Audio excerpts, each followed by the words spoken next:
Welcome to Work Visa South Africa podcast. Today I'm joined by Helen Frew, Director of Permits Foundation. Helen, for anyone who's clicked through to listen today, how would you describe the work done by Permits Foundation? Thank you very much. It's a pleasure to be here.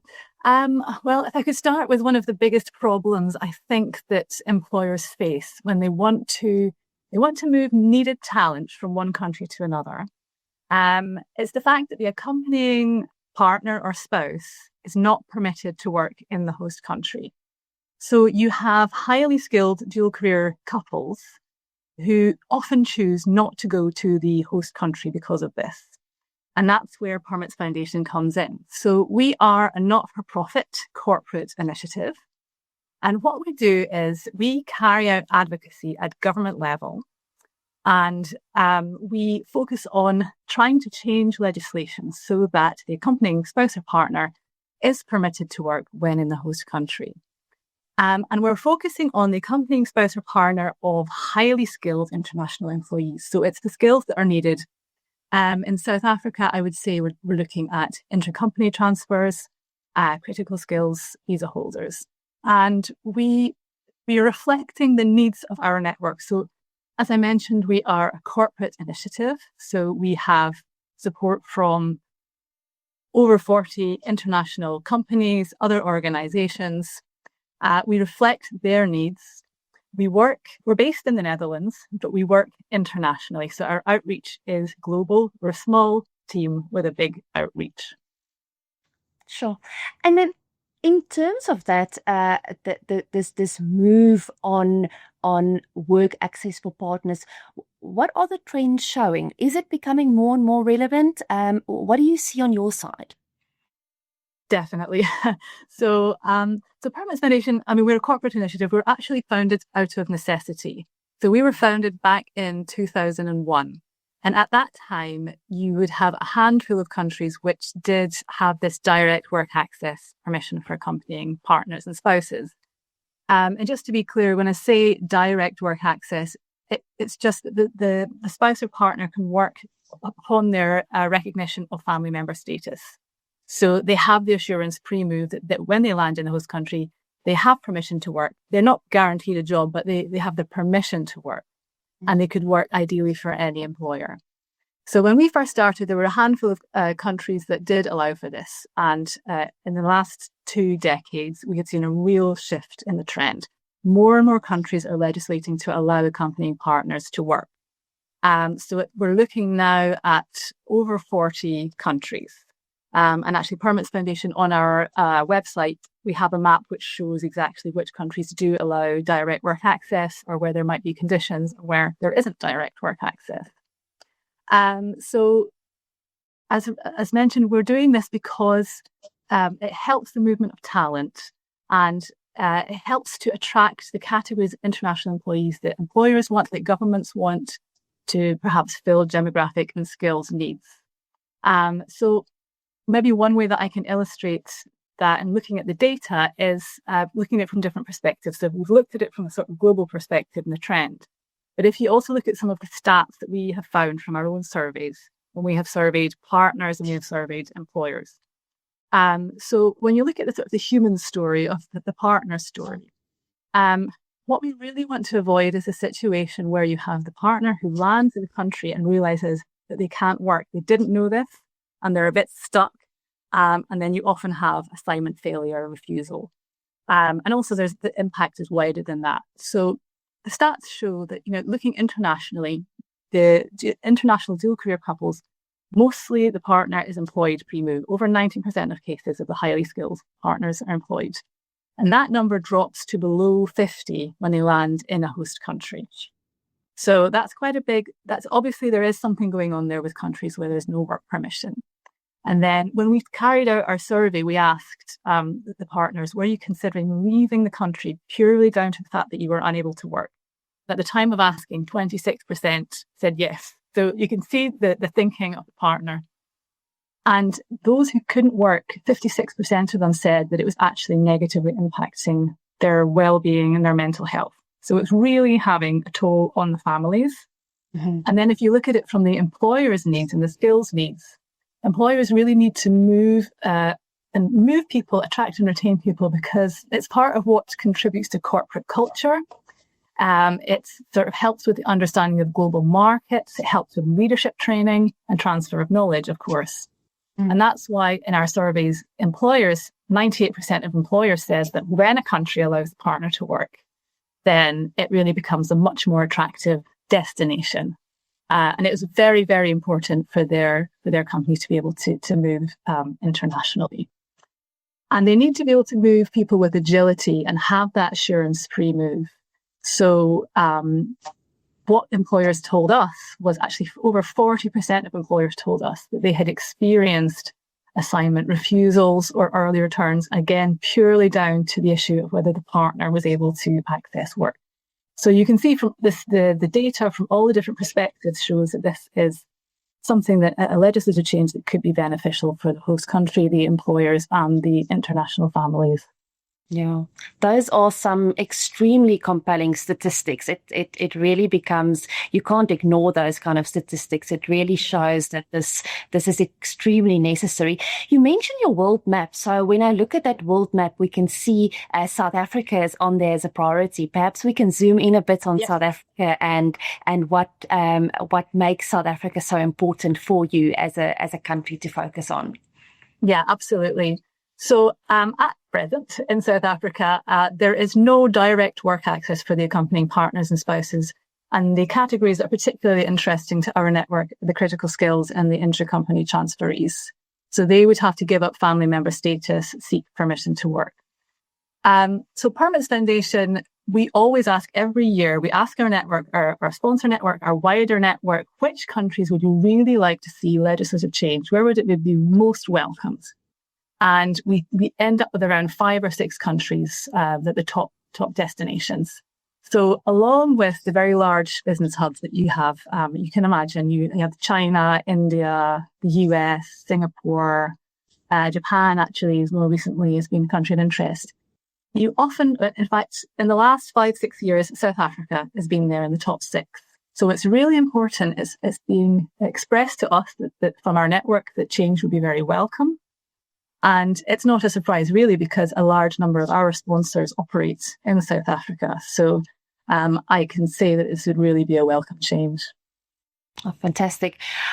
I mean, we've been working together now for a couple of years, Xpatweb and Permits Foundation, with this focus on South Africa and advocating for this kind of legislation change. So I've been very close to it, working with you and your team.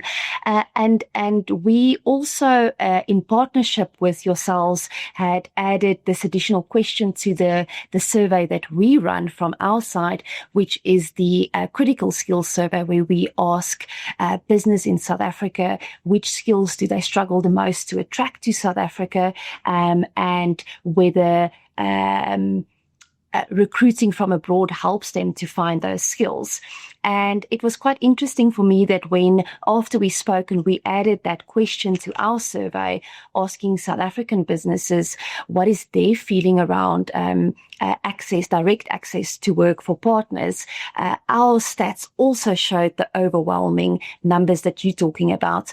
And we've just run our 2025 survey, and I had a sneak peek at those numbers before we had our chat today, and I'm not surprised, but very interesting to share with the audience that 100% of companies are saying that this is important, with the only distinguishing factor being 73% saying that it's becoming more and more important, and the other 27% saying it's always been important for us to have that access to work. So you can see that for many companies, it's a legacy item. They've been focused on this for a long period of time.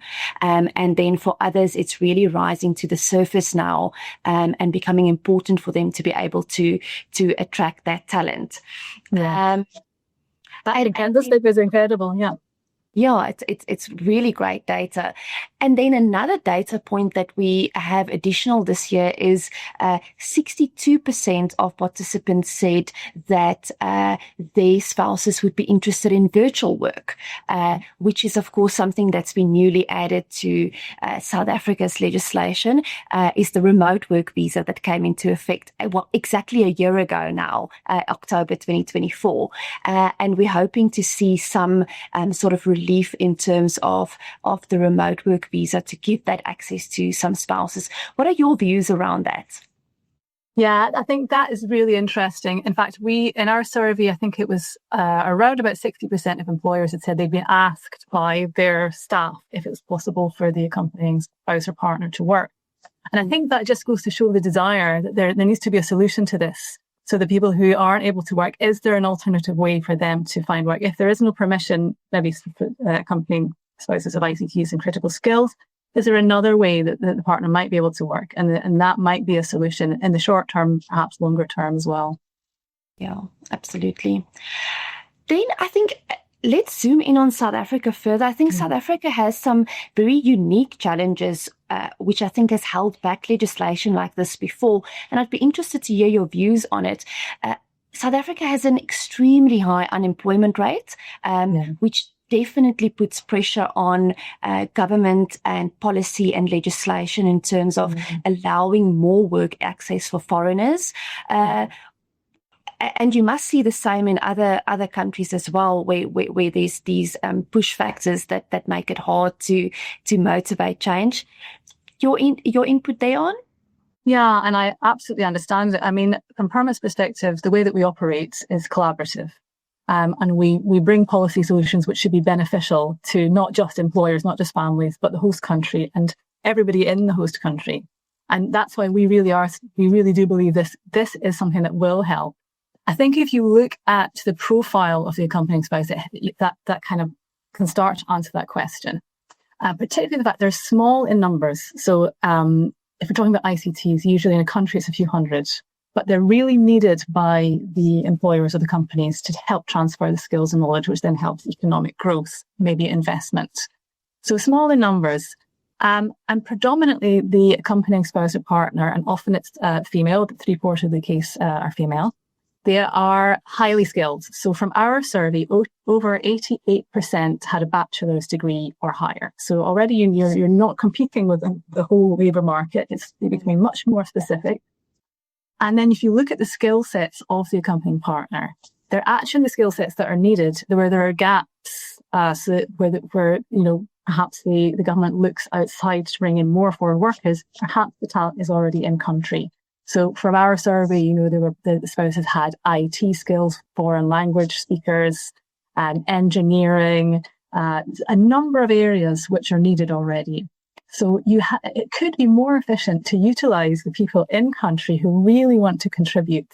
And I think that's quite an interesting perspective to look at. And there's not a very large number of them can be competing. And then mentioning earlier about the countries who have already legislated, when they do this, they actually cite the reasons for implementing legislation as making their country a much more attractive business and investment destination. So it's a sort of security, I suppose, that you can see the rationale for other countries doing it, and it has worked, and that's why they've been implementing legislation. So it could be beneficial in South Africa as well. Yeah, and I guess the statistics in South Africa actually support that as well. If I think of our recent mobility conference, we had the Deputy Minister of Finance presenting, and he cited similar numbers to say that data shows that for each expat that we bring into South Africa, 6 jobs are created.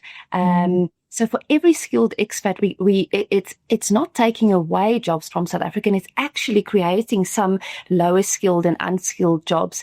And I guess the logic would follow in terms of if you've got a dual income household, both partners are working, they get absorbed into the economy and not only create jobs in the wider economy, but also just create jobs within their within their personal circle in terms of thinking of getting helpers in with kids that where there's no longer a parent at home. So there's a very immediate impact, and then there's the larger economic impact. Absolutely agree. Yeah. Mm-hmm.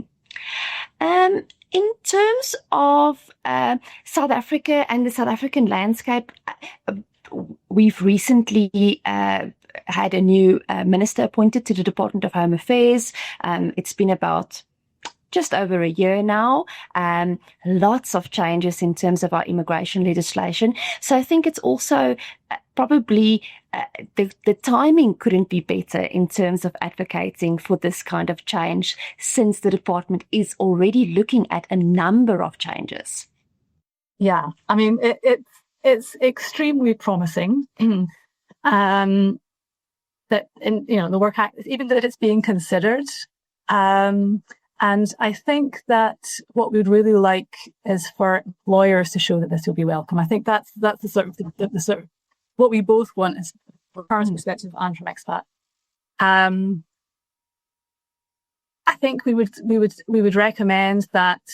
Permits Foundation has been for some years carrying out advocacy and making recommendations through submissions, through evidence based, through the showing the global perspective, but also working. And it's been extremely important for us to be working with the actors on the ground, so with companies, and we were very happy to be connected with BUSA and Xpatweb. Has been a wonderful partnership. Your insight, your outreach has been phenomenal. We would like to see more visibility of this issue. So we really think it's important for the employers to show their support. And I think this can be done in a number of ways. And we really have valued the participation in the surveys. So like the critical skills surveys that Xpatweb run. And Permits Foundation will also be inviting collaboration from interested organisations so that we can show that there is this groundswell of support for policy change, and we would really love to see progress being made. Yeah, I think it's critical that for there to be legislation change, we must first show government that there's in fact a need for it, and that need would be proven by business, supporting that and saying, yes, we need this. It will allow us to attract better talent. It will allow us to attract more talent. And of course, as you mentioned earlier, the happiness of the family unit is so important for the success of an assignment. An assignment is already a costly exercise for business, and a failed assignment is even more costly. And being able to add this element of access to work for partners would contribute tremendously towards more successful assignments. So that business need is important. The second thing that we've seen in South Africa that definitely is going to contribute towards the debate here on is that the Department of Employment and Labour has, in their recent white paper published in May this year, also express their support for direct access for partners of both intra-company transfer work visa holders and critical skills work visa holders. So this is typically a government department that is responsible for protecting local jobs that have come around and looked at the data and looked at the research and said, no, we must support this because it in fact will create jobs and will create opportunity. So we've got the business side, we've got Department of Employment and Labour side. So it really now sits with the Department of Home Affairs, who needs to legislate this change, take the input that's been given, and hopefully in their deliberations can see the real economic impact that this will have, and the importance of the Department of Home Affairs as a driver for that economic growth to be able to bring this on board. Yeah, I mean, it would be wonderful. And the progress that has been made so far is already very encouraging. The recognition from government, we absolutely value it, and we want to continue further to contribute to that, to provide evidence and policy support to that process, and that's what we will continue to do. And it really would be incredible. And if you look at the world map that Permits Foundation has on our site, you will see that because even on the African continent, there isn't a country that does allow direct work access for accompanying spouses. So it would be fantastic if South Africa could be the sort of leader on the continent in the region. And I really do believe that the benefits would be felt. Fantastic. Thank you, Helen. Thank you so much for the conversation. I think this will give a lot of information through to those who are interested in the topic and explain exactly where it's coming from and why this big drive. If there's anyone who wants a bit more information or wants to learn more, how can they do that? Oh, well, feel free to get in touch at any time.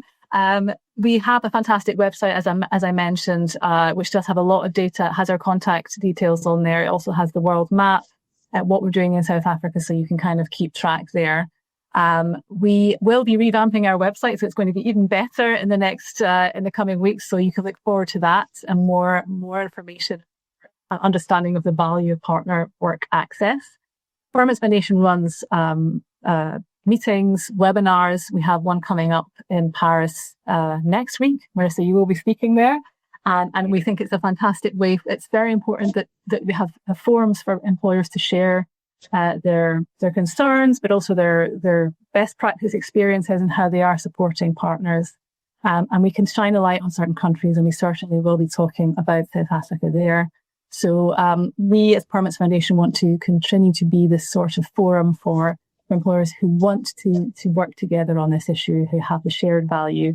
But as mentioned, for anyone who wants to get in touch, do feel free to contact me or the team, or by Marisa and Xpatweb. We'll be very happy to be connected. Fantastic. Thank you so much. Thank you for your time, and thank you for sharing, and thank you for the great work that you do. We really appreciate it. Thanks to you too for the partnership.